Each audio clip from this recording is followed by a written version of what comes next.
Joining me now on the phone from Ukraine is the retired Lieutenant Colonel Alexander Vindman. He's the former director for European Affairs at the National Security Council. He's an expert on Ukraine. He's actually from Ukraine. He's a senior advisor to Vote Vets. He's the author of the important book, Here Right Matters, an American Story. And you first heard of Lieutenant Colonel Vindman when he blew the whistle on Donald Trump's attempted shakedown of the Ukrainian president, Volodymyr Zelensky, which led to Donald Trump's first impeachment and cost Lieutenant Colonel Vindman his career in the military. Colonel, good to see you. Thank you for being with us. It's good to talk to you. It's bad to talk to you, actually, because you and I have been talking since the days before this war, and we're 6 months in. So the good news is that there's still no success on the part of the Russians 6 months in, because they thought it would take them 3 days to a week. The bad news is everything that Josh just said. Ukrainians are still in a stalemate, and they're running low on some supplies. Yes, thanks. Hi, Ali. I think that typically when wars start, there's a great deal of war optimism. The Russians had it. They thought that they could win this war in 3 weeks. The Ukrainians couldn't possibly plan for all the contingencies on a 6-month war, major conventional war. And, of course, supplies are going to run low. Some of that is being replenished. There are some artillery systems coming in. One of the reasons I'm here is a very, very practical solution to all this Western equipment that is coming in here. There's no way to service it. Right now it's being serviced 1,000 kilometers away from the front in Poland, in Romania. And one of the things that we can offer is starting to service the equipment here, bringing the Western technicians in to maintain the equipment, bringing the Western parts closer. You can't retake ground. You can't conduct an offensive on a 1,000-kilometer line of communication. At minimum, you need to cut the downtime for equipment that's broken down to hours and days if you're going to sustain any kind of war, let alone an offensive. But yes, there's going to be more challenges emerging. As we go into the fall and winter, it's going to get colder. Equipment's going to break down. They're going to burn through. They're going to need winter equipment that many of them didn't have when this war started in February. They're going to need to figure out how to deal with the energy shocks, and Russia's going to complicate them by taking down nuclear power grids, going after gas storage facilities. This is going to get much, much harder.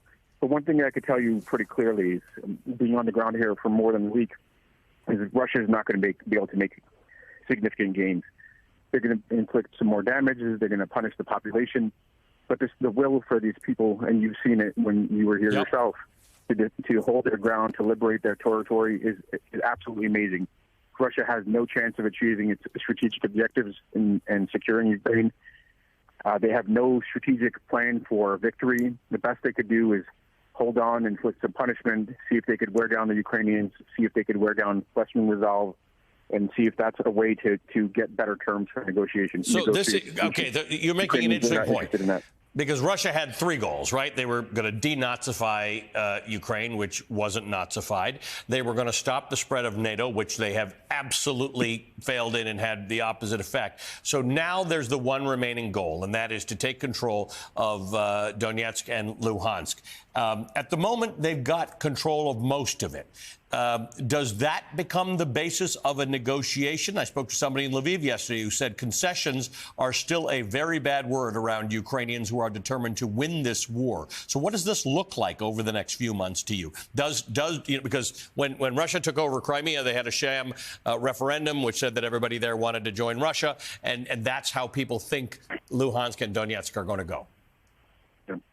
Well, my assessment from being here on the ground and talking to a whole host of leadership is, frankly, the Ukrainians have taken some punishing losses at the tactical level. The folks that are actually going to achieve battlefield effects, and it's going to be hard for them without significant additional U.S. support, additional fires, to retake major amounts of territory. What they potentially can do is they can continue to isolate a place like Kherson by destroying bridges, keeping that place, unable to be resupplied, and then with Western fires, with HIMARS, just make it untenable for the Russians to hold on, like it was around Kiev, and force the Russians to withdraw. I think there's a legitimate scenario where they might be able to liberate Kherson. In terms of the rest of the battlefield, I don't think there's going to be a great deal of movement on any side.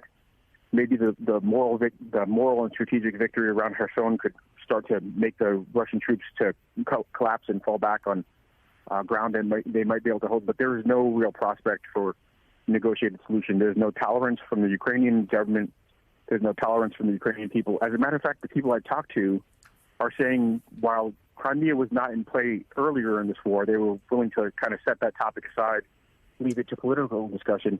Now there's a thought about, we're going to fight until there's no plan for it. There's no kind of way to get there, but we're going to fight until we liberate it.